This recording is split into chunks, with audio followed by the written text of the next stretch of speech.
ಡಾಕ್ಟ್ರಮ್ಮ, ನಮ್ಮ ಅವ್ವಂಗೆ ಏನು ಗಾಬರಿ ಪಡಬೇಡಿ ಗೌಡ್ರೆ. ನೋವು ಹೋಗೋ ಇಂಜೆಕ್ಷನ್ ಕೊಟ್ಟಿದ್ದೀನಿ.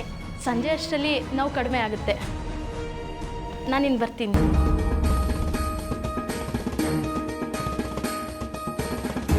ಅವ ಈಗಲಾದರೂ ದಿಟ ಹೇಳವ, ಈ ಗಾಯ ಹೆಂಗಾಯ್ತು ಅಂತ. ಗೌಡ್ರೆ, ಅತ್ತೆ ಆಗ್ಲೇ ಹೇಳಿದ್ರಲ್ಲ ಈರುಳ್ಳಿ ಕಟ್ ಮಾಡ್ಬೇಕಾದ್ರೆ ಗಾಯ ಆಗಿದ್ದು ಅಂತ.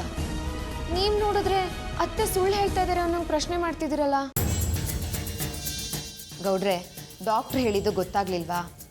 ಅತ್ತೆಗೆ ಇಂಜೆಕ್ಷನ್ ಕೊಟ್ಟಿದ್ದಾರೆ. ಅವ್ರು ಸ್ವಲ್ಪ ಹೊತ್ತು ರೆಸ್ಟ್ ಮಾಡಬೇಕು. ನೀವೇನು ಚಿಂತೆ ಮಾಡಬೇಡಿ, ಅತ್ತೆ ಹುಷಾರಾಗ್ತಾರೆ. ಈಗ ಹೋಗಿ ಡಾಕ್ಟರ್ನ ಬಿಟ್ಬಿಟ್ಟು ಬನ್ನಿ. ಹೋಗಿ. ಅವನು ಹುಷಾರಾಗಿ ನೋಡ್ಕೊಳ್ಳಿ.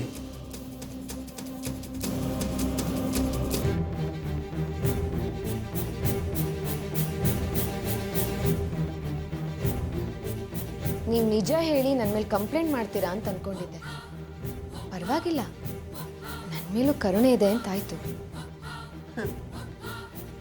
ಕರುಣೆ ಗಿರಣೆ ಅನ್ನೋದೆಲ್ಲ ಸುಳ್ಳು.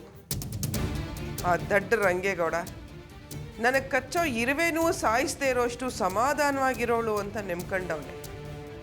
ಅಂತ ಹೋಗಿ ನಾನೇ ಹಿಂಗೆ ಕೈ ಹೊಡ್ಕೊಂಡೆ ಅಂತ ಹೇಳಿದ್ರೆ ನನ್ನ ಗುಟ್ನ ನಾನೇ ಬುಟ್ಕೊಟ್ಟಂಗೆ ಆಯ್ತದೆ ಅಂತ ಹೇಳಲಿಲ್ಲ ಆಟೆಯ. ಇದು ನನ್ನ ರಾಜತಂತ್ರವೇ ಹೊರ್ತು ಶರಣಾಗತಿ ಅಲ್ಲ. ನನಗೇನೋ ಹಾಗೆ ಅನ್ನಿಸ್ತಿಲ್ವಲ್ಲ. ಇರಲಿ, ನಿಮ್ಮ ಹಠನ ನೀವು ಮುಂದುವರಿಸಿ. ನಿಮ್ಮನ್ನು ಬದಲಾಯಿಸೋ ಪ್ರಯತ್ನನ ನಾನು ಮುಂದುವರಿಸ್ತೀನಿ.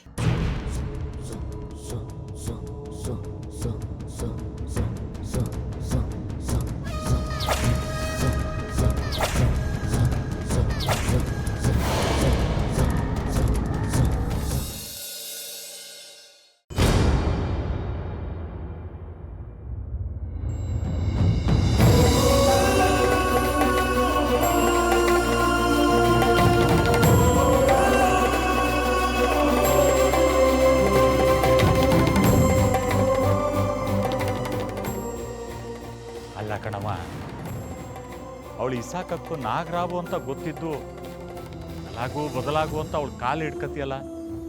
ಅವಳು ಯಾವ ಕಾಲಕ್ಕೂ ಬದಲಾಗಕ್ಕಿಲ್ಲ ಕಣವ. ನೀನು ಆಸೆನ ಬಿಟ್ಬಿಡು. ಇಲ್ಲಿ ನೋಡವ, ಹಿಂಗೆ ಅಂತ ರಂಗೇಗೌಡಂತವ ಈ ವಿಷಯನ ನೇರವಾಗಿ ಹೇಳೇಬೇಕು. ಕೈನಾಗೆ ಆ ಕ್ಯಾಮೆ ಆಗಕ್ಕಿಲ್ಲ ಅಂದರೆ ಅವನಿಗೆ ನಾವು ಹೆಂಗೆ ಹೇಳಬೇಕು ಅಂತ ಗೊತ್ತದೆ, ನಾವು ಹೇಳ್ತೀವಿ. ದುಡುಕ್ಬೇಡಿ ಮಾವ. ನೀವು ಹೇಳಿದ್ದನ್ನ ನಾನು ಯಾವಾಗ ಬೇಕಾದರೂ ಮಾಡ್ಬೋದಿತ್ತು. ಆದರೆ ಗೌಡ್ರು ಅವ್ರ ತಾಯಿ ಮೇಲೆ ಇಟ್ಟಿರೋ ದೃಢವಾದ ನಂಬಿಕೆನ ಬದಲಾಯಿಸೋದು ತುಂಬ ಕಷ್ಟ. ಹಂಗಂತ ಅವನಿಗೆ ನಿಜ ಅರಿವಾಗೋ ಗಂಟ 8 ದಿವಸ ಅಂತ ರಾಕ್ಷಸಿ ತವ ಶಿಕ್ಷೆ ಅನ್ಭವಿಸ್ತೀಯಲ್ಲ.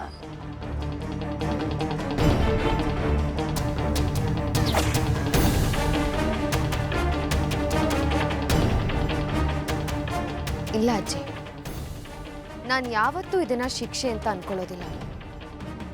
ನೀವು ಹೇಳ್ದಾಗೆ ಅತ್ತೆ ಮನಸ್ಸಲ್ಲಿ ದ್ವೇಷ ಅಸೂಯೆ ಗುಣಗಳು ತುಂಬಿಕೊಂಡು ನಮ್ಗಳ ಕಣ್ಣಿಗೆ ರಾಕ್ಷಸಿ ಥರ ಕಾಣ್ತಿದ್ದಾರೆ. ಆದರೆ ಅವ್ರ ಮಗನ ದೃಷ್ಟಿಲಿ ದೇವರಾಗಿ ಅವ್ರ ಮನಸ್ಸಲ್ಲಿ ಗಟ್ಟಿಯಾಗಿ ಉಳ್ಕೊಂಡ್ಬಿಟ್ಟಿದ್ದಾರೆ. ನಾನೀಗ ದೇವ್ರಿಗೆ ಹಾಲು ಹಣ್ಣಿನ ಅಭಿಷೇಕ ಮಾಡಿ ಇನ್ನಷ್ಟು ರೂಪ ಹೇಗೆ ಕೊಡ್ತೀನಿ ಅಂತ ನೋಡ್ತಾ ಇರಿ.